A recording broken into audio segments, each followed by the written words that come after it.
Shalom, Leculan, a paz sobre todos vocês, meus irmãos e amigos que têm me acompanhado a cada live, a cada estudo. Eu tinha marcado para as 8 horas, mas devido ao trânsito viajando 40 quilômetros e devido aos imprevistos do trânsito, cheguei no instante corrido, fui tomar um banho, mas estou aqui para assim nós fazer uma reflexão sobre a Paraxá Tetzaveh. Tetzaveh é ordem. O Eterno assim falou com Moshe, com Moisés. E é uma Paraxá interessante. Antes de falar de Paraxá, eu quero explicar o que é uma Paraxá, o que é uma porção de Paraxá. Não é? Aqui eu falo ao público daqueles que têm um conhecimento judaico, e também falo ao público que não tem esse conhecimento da parte do judaísmo, né? Da parte hebraica, da Torá. Então, antes de eu entrar e fazer um comentário dessa paraxá, porque o nome de Moisés é ocultado dessa paraxá, dessa porção. Então, o que significa, o que é paraxá, porção? Muitas das vezes eu falo aqui paraxá, porção, e muitas das vezes a pessoa que está do outro lado não sabe o que eu estou falando.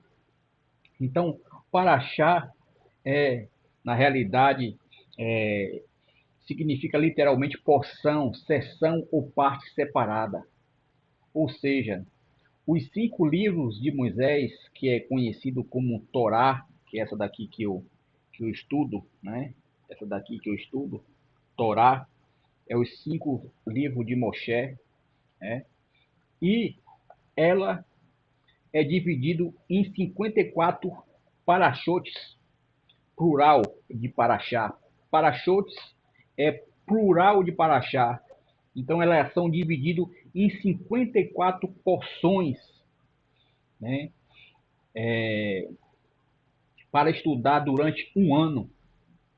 E a cada semana nós estudamos uma porção, um tema diferente, né? Por exemplo, a semana passada nós estudamos da Paraxá Terumá. Terumá. Essa semana, nesse Shabat, será estudado em todo o mundo a Paraxá Tetzaveh. Tetzaveh significa ordene. Deixa eu ler aqui.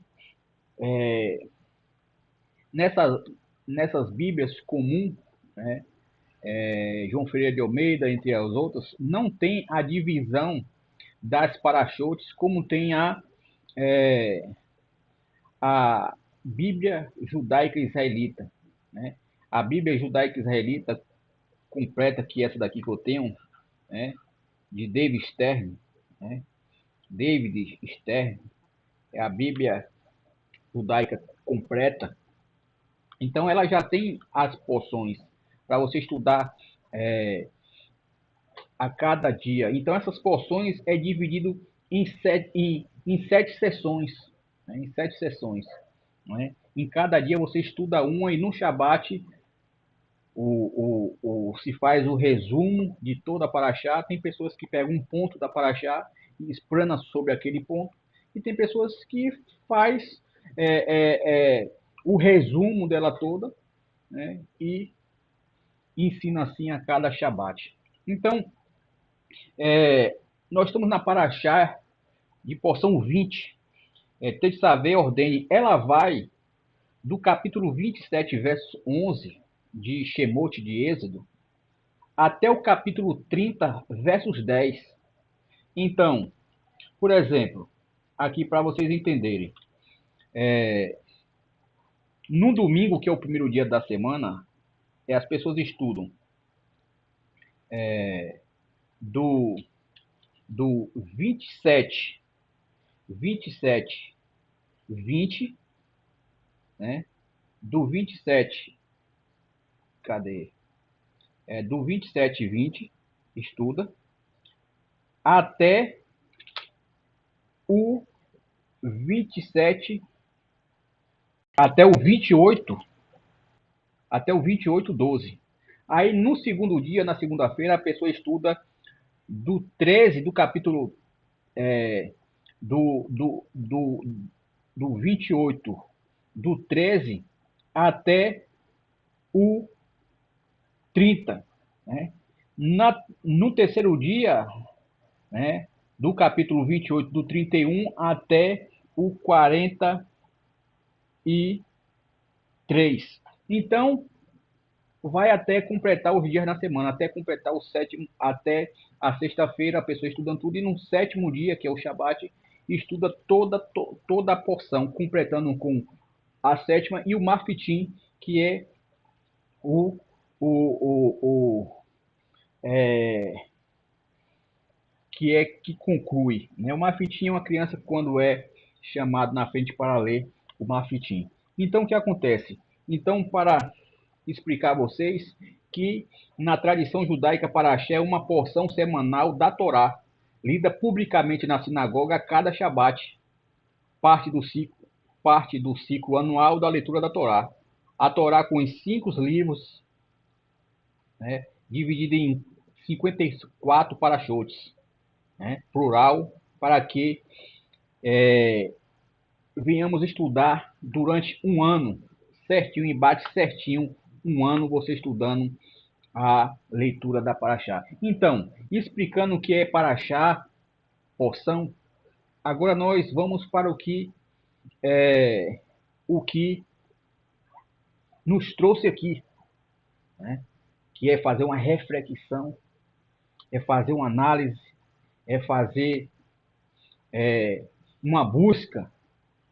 E o porquê o nome de Moshe não foi escrito, não foi mencionado nessa Paraxá de Tetsavé, ordene. Por quê?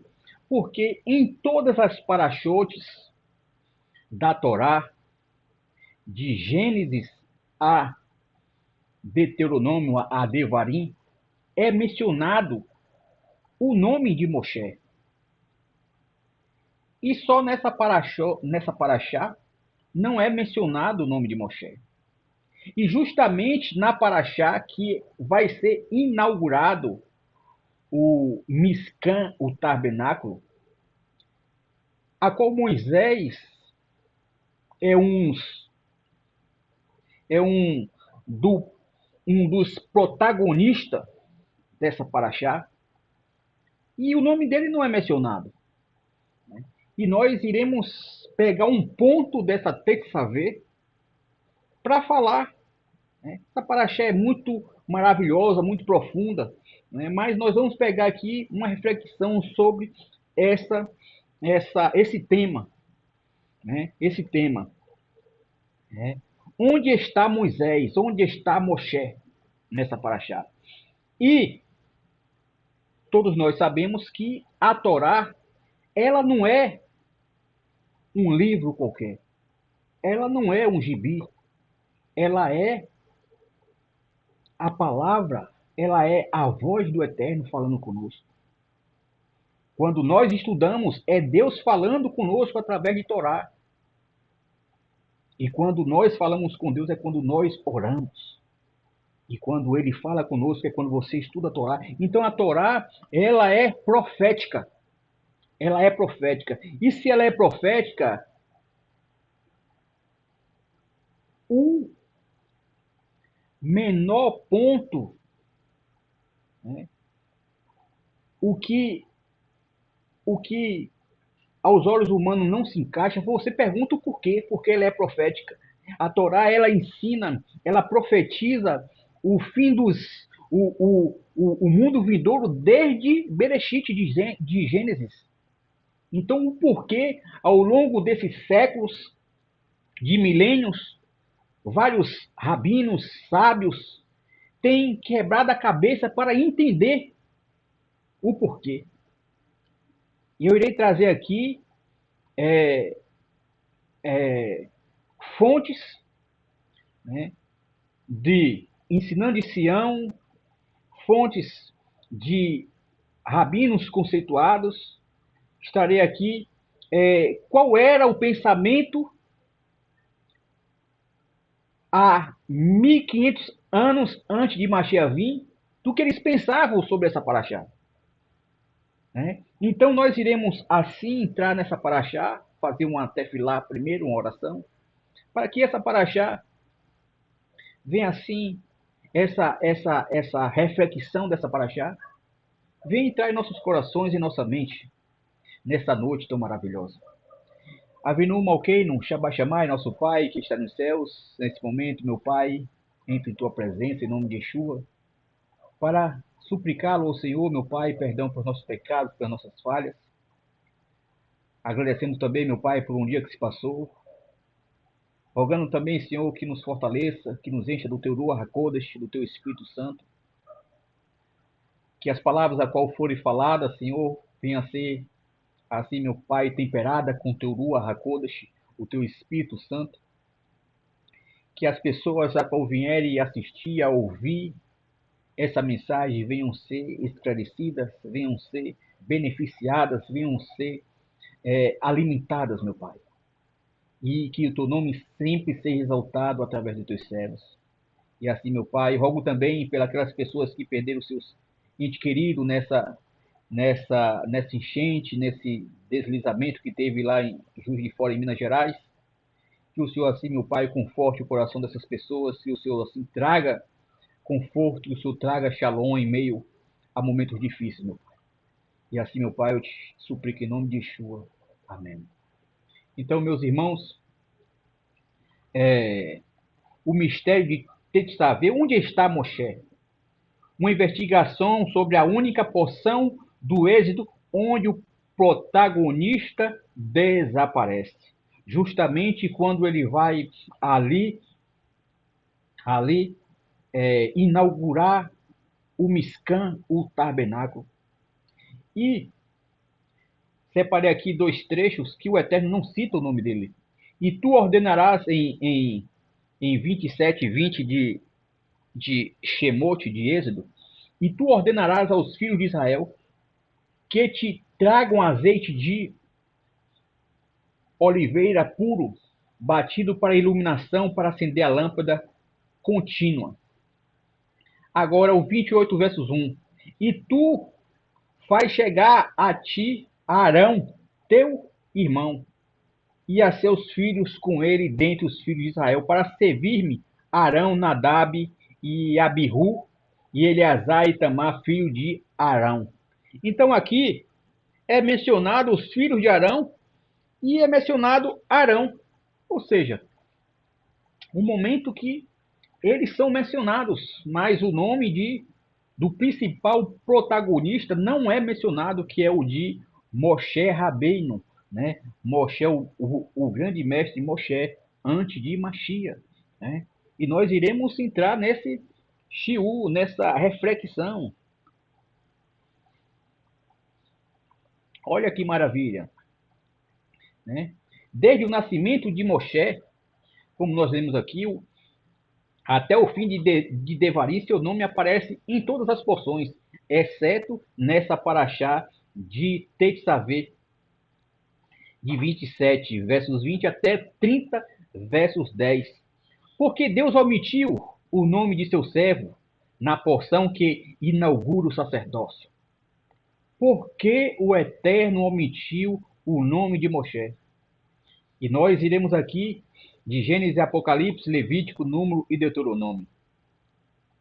O incidente, alguns rabinos, né, e sábios vêm estudado ao longo de milênios e eles deduzem que o nome de Moshe não foi citado nessa paraxá de Tetzaveh porque Moshe ali argumentou com o Eterno sobre o bezerro de ouro. E por isso que a palavra de um tzadik, de um justo, ela tem poder, ela tem ação.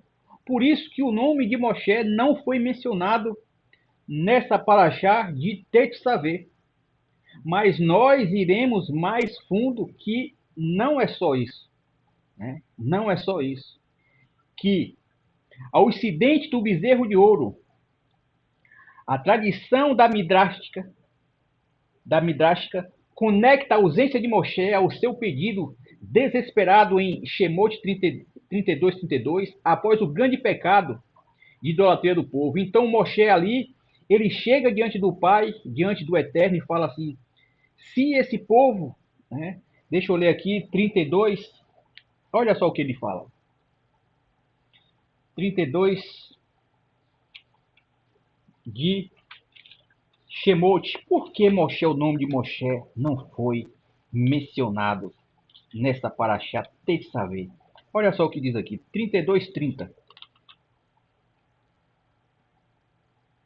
E foi no dia seguinte, disse Moisés ao povo: vós cometeste um grande pecado, e agora subirei ao Eterno, e talvez farei expiação pelos vossos pecados. E voltou Moisés ao Eterno e disse: rogo-te, pecou este povo grande pecado, e fez para si deuses de ouro. E agora, se perdoas seu pecado, está bem, e se não, risca-me, rogo, do teu livro, que escreveste. E disse o Eterno a Moisés: aquele que pecou contra mim, riscá-lo-ei de meu livro. Vai agora, anda, guia o meu povo ao lugar que te falei, e eis que meu anjo irá diante de ti, e no dia de minha visitação castigarei uma grande parte desse pecado, e castigarei uma parte desse pecado. E o Eterno feriu o povo porque serviram o bezerro que fez a Haron. Então aqui o que acontece?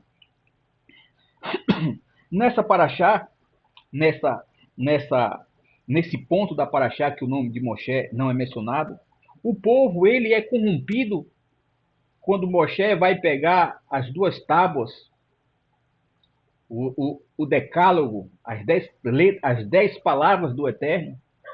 O povo se corrompe e ali o Eterno se ira e Moshe vai até o povo e fala: vocês pecaram um grande pecado contra o Eterno.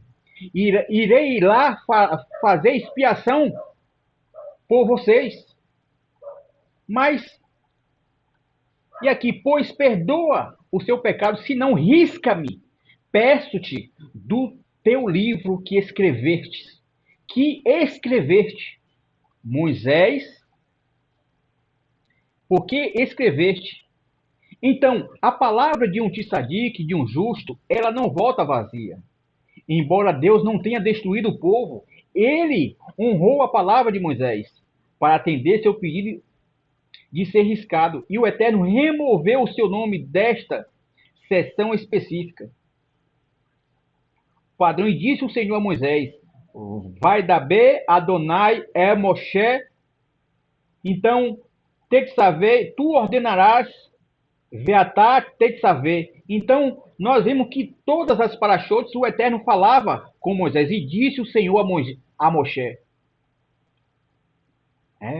Em todas as paraxá, o Eterno cita o nome de Moisés e disse: vai da B, Adonai é Moshe, El Moshe. E em Tetzaveh o Eterno diz: e tu ordenarás, Veatá Tetzaveh, e tu ordenarás. Em outras paraxotes, o Eterno cita o nome de Moshe. Mas por quê? Por que Moshe ele foi é, é, é, tirado o seu nome dessa paraxá? Então aqui a tentativa de expiação vicária. Moisés não estava apenas negociando, ele estava se oferecendo como substituto. Ele pediu para assumir a culpa e a punição no lugar de Israel. A resposta divina foi: Riscarei do meu livro todo aquele que pecar contra mim. 32, 33 de Shemote. Ou seja, nenhum homem, por mais santo que ele seja, pode expiar os pecados de outro. Moisés atingiu seu limite. Ou seja, mesmo Moshe, sendo o homem mais manso daquela época, mesmo Moshe, falando face a face com o Criador, mesmo Moshe operando grandes maravilhas como intermediário do Eterno, como sido o intermediário para tirar o povo de Israel do Egito. Ele era limitado. Ele não poderia fazer o que ele queria. E nessa paraxá, o que acontece é que ele está falando aqui de um livro que o Eterno escreveu. Ou seja, esse livro ele não é citado claramente na Torá, mas nos profetas e na Brit Hadashah, nós vemos que esse livro é o livro da vida. É o livro a qual está o nome dos Tzadikim, dos justos, dos servos que obedeceram ao Eterno, que se salvaram. Então, Moshe, aqui ele se coloca como expiação vicária. Ele se coloca como um pecador para assim expiar o pecado do povo de Israel. Mas essa não era uma função de Moshe. O chamado de Moshe não incluía esse tipo de expiação, essa função. Essa função, no mesmo versículo que o Eterno, ele fala com Moshe, vai Moisés, vai e faça o que eu já lhe ordenei a fazer. 32 versos 30. Olha só que está na paraxá de Kitissá. Né? Na paraxá de Kitissá, o Eterno fala a Moshe, agora anda, guia o meu povo ao lugar que te falei. Eis que meu anjo irá diante de ti. No dia da minha visitação castigarei. Ou seja, esse anjo, quem é esse anjo? Esse anjo, segundo um dos comentaristas mais influente, né? Mais influente, né? Do mundo judaico, respeitado, Rashi, né? Ele fala que esse anjo é o anjo da face do Eterno. O anjo dos príncipes. É o príncipe dos anjos. Né? Ele tem a face do Criador. Então, o mediador, Moshe, ele é limitado. Ele não poderia se oferecer a si como sacrifício pela redenção, pelo pecado de Israel. Por que não? Porque esse sacrifício de expiação só estava para um que é Metraton. E quem é Metraton? A qual nós iremos aqui ver por que Moshe ele foi retirado o seu nome da Paraxá Tetzaveh. O mediador limitado. Moisés confundiu sua missão. Ele era mediador do ensino e do juízo. Ele não poderia ser mediador da redenção. Apesar de falar face a face e entregar, a entrega de Moisés não tinha poder de perdoar pecado. Ou seja, mesmo ele como eu citei aqui, falando com o Eterno face a face, operando através do cajado, sendo mediador do Eterno para assim expressar diante do povo. Ele não tinha essa função, ele não tinha, né, essa função de redenção do povo, de expiar o pecado do povo de Israel. Por quê? Porque ele era limitado. Porque ele era limitado, Moshe. Então, desculpa. Então, qual era a função de Moshe? Era juiz e de ensinar. Oh, filho, obrigado.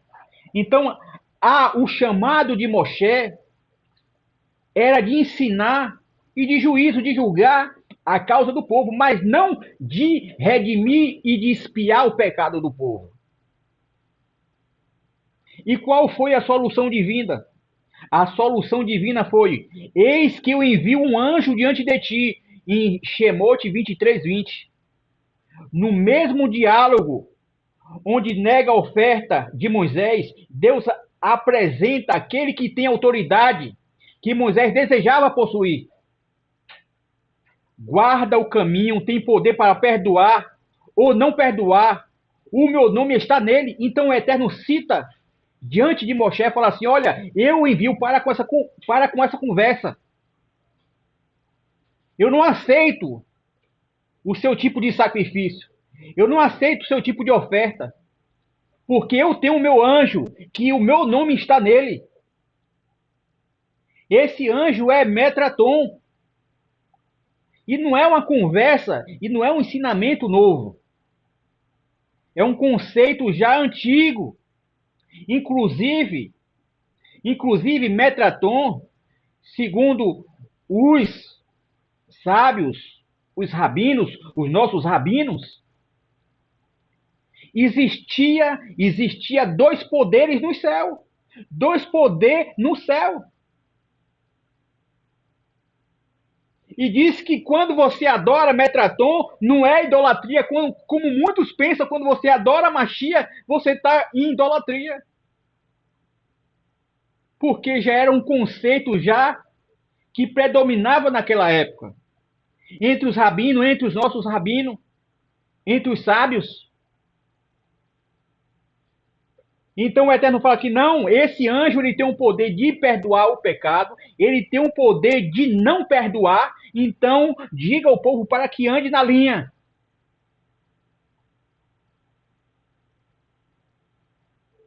Né? Então o que acontece?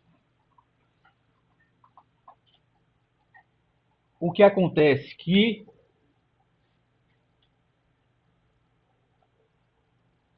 o nome de Moshe não foi mencionado nessa paraxá, tem que saber, como um lembrete que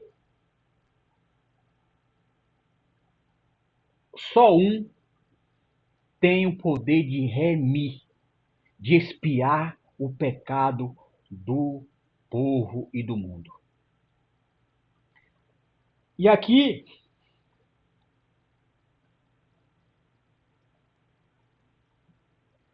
o anjo Malá. O anjo Malá ele tem autoridade divina. Deve ser obedecido como se fosse o próprio Deus. Ouve a sua voz. Então esse Malá, ele tem esse conhecido como Metraton, ele tem a autoridade divina. Ele também tem o poder de como juiz. Não perdoará a vossa transgressão. Implica poder para perdoar e não perdoar. E qual é a identidade desse malá, desse anjo que o Eterno fala que vai adiante de Moshe? Carrega a essência do Pai. O meu nome está nele. Ou seja, o nome do Pai, a essência do Eterno está nesse anjo, nesse malá. Se a essência do Pai está nesse malá, o que esse malá falar é o Pai falando. Se esse malá perdoar, será confirmado Porque o Pai está nele, o meu nome está nele. O próprio Eterno falou. E quem é este que possui a prerrogativa exclusiva de Deus? Quem é esse? Então aqui, como eu citei, a identidade rabínica Metraton, segundo o sábio Urashi e o Talmud, identificam este anjo como Metraton. Metraton, na tradição judaica, é o príncipe da face, o único ser que tem a permissão para sentar à presença do Eterno. Ou seja, olha que maravilha, olha que maravilha. Esse Metraton, segundo os estudos que eu fiz aqui, a fonte de ensino ancião e entre outros rabinos, esse Metraton, esse nome Metraton não é nem judaico, nem aramaico, nem grego e nem latim. Mas olha se fosse, olha o significado dele. Se caso esse nome Metraton for grego, ele é o anjo que se assenta num lado do trono. É o anjo que se assenta na presença do trono. E quem é que está sentado na presença, que está sentado no trono no lado do Pai? Quem é?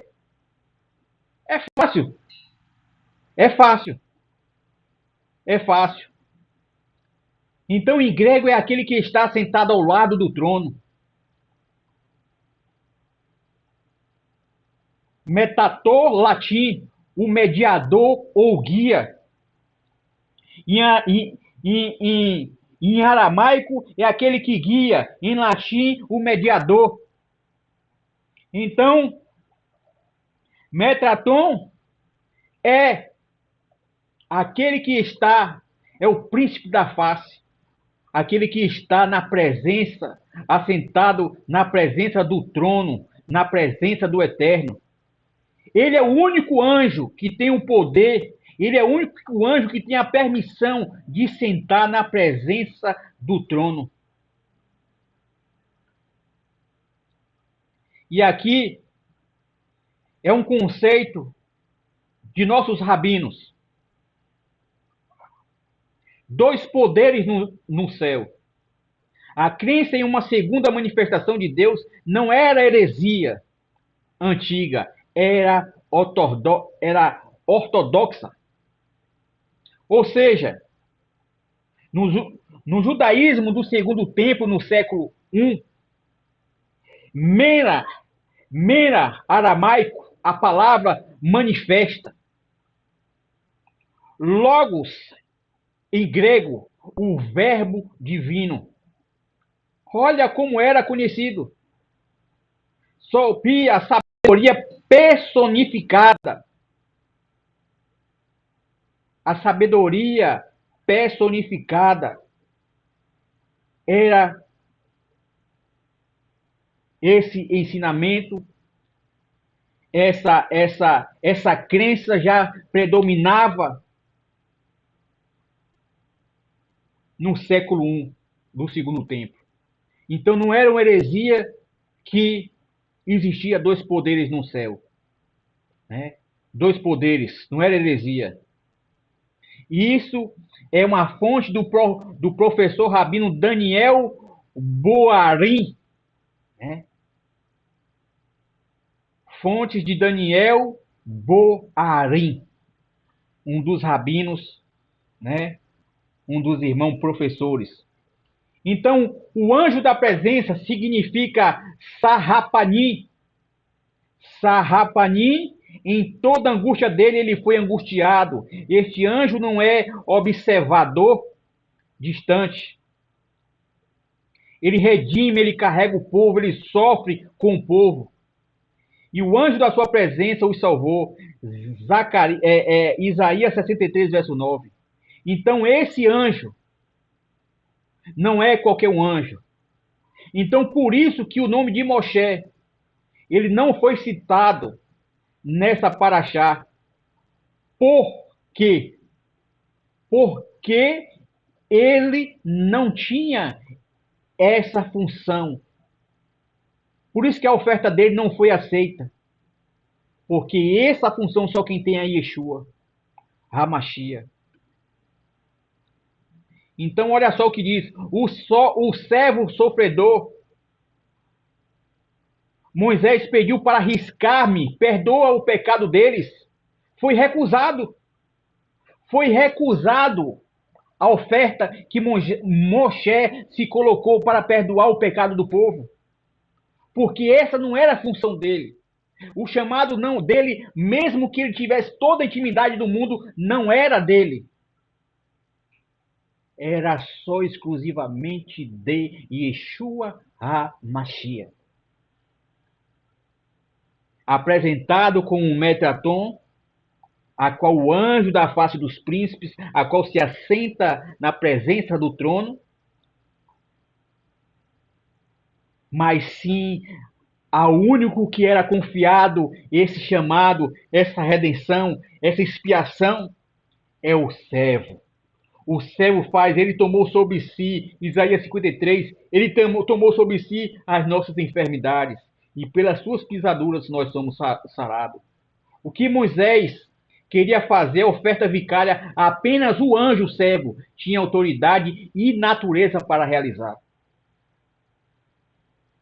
Essa é a interpretação correta, porque o nome de Moshe não foi, o nome de Moisés não foi escrito, não foi mencionado na Torá Tetzaveh, para trazer um lembrete que só um pode ser o Redentor, só um pode ser o expiador, que é o anjo Metatron, só um pode perdoar o pecado, só um pode se colocar para caparar pelo pecado do povo.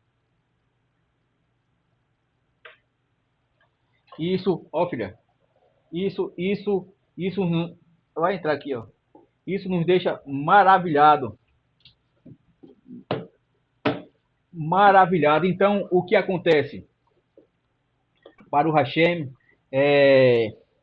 E aqui, para nós concluir essa reflexão, o profeta semelhante a Moisés, Deus prometeu um profeta semelhante a mim, Deuteronômio, a ele ouvi, sobre o anjo, ouve a sua voz, não te rebeles sobre o profeta, a ele ouvireis, sobre o filho, a transfiguração, este é o meu filho amado, a ele você deve ouvir.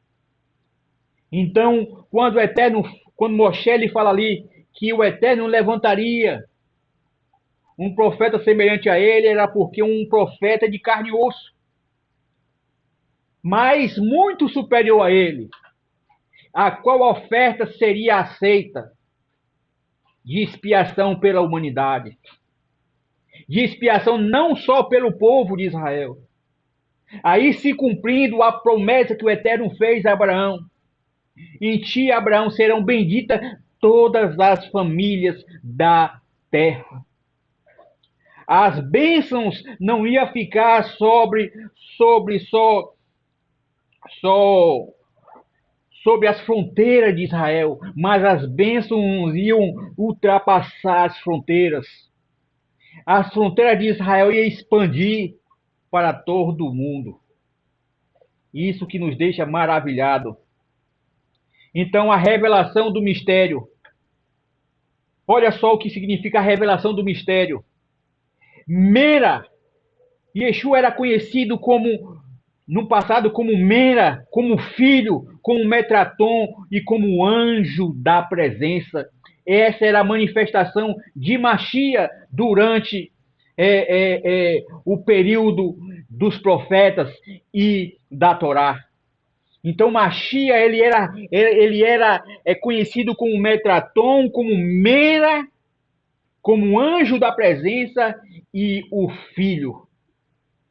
Yeshua HaMashiach é a encarnação do Mera.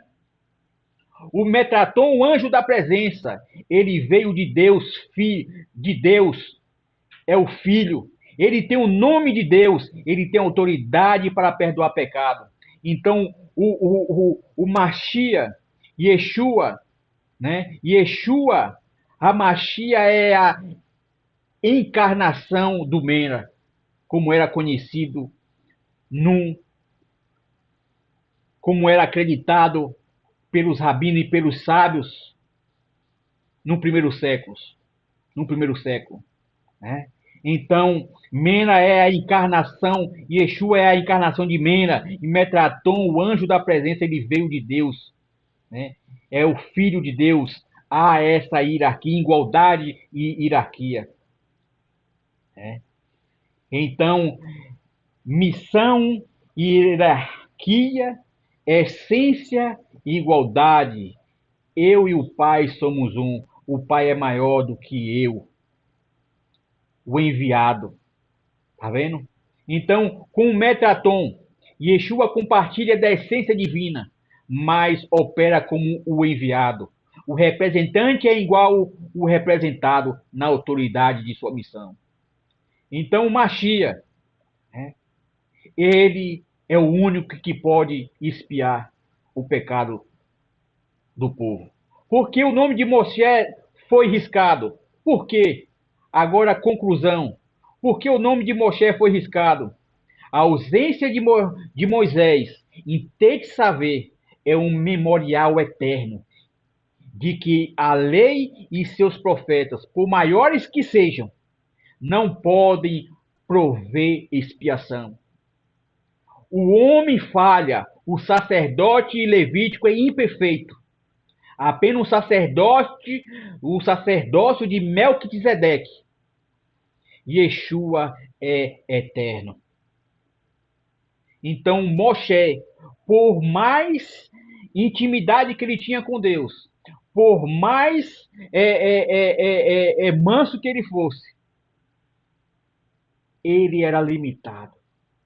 Ele não poderia exercer função que a ele não cabia. E isso, um único mediador há entre Deus e o homem, Yeshua o justo. Está escrito em 1 Timóteo capítulo 2, versos 5. Não, não buscamos expiação em homens, rabinos ou líderes. Nossa devoção pertence àquele que carrega o nome e entregou como resgate.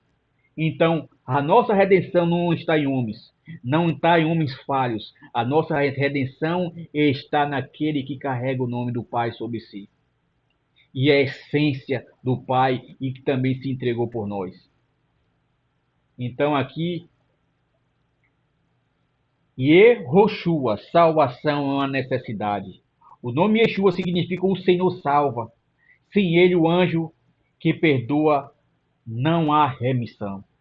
O tempo é agora que o Messias de Israel, o anjo da aliança, que aguarda o seu retorno.